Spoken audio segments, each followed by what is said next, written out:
Hey guys, this is Mateo with WTI, and this is the Logitech H390 USB headset. Now this entire video is going to be recorded with the mic from this headset connected to my laptop, so you can have an idea of how good the mic is. Now I mostly use this headset when I'm in a conference call or a video call. This headset works very well, and I really like that it has a control where you can raise or lower the volume, and also the main button you can just press it, so that is very convenient if you're in a meeting call and you cannot mute your mic right away.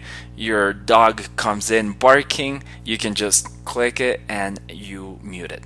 So if you're looking for a very affordable, very good quality headset for work, I really recommend this one, and that is my point of view.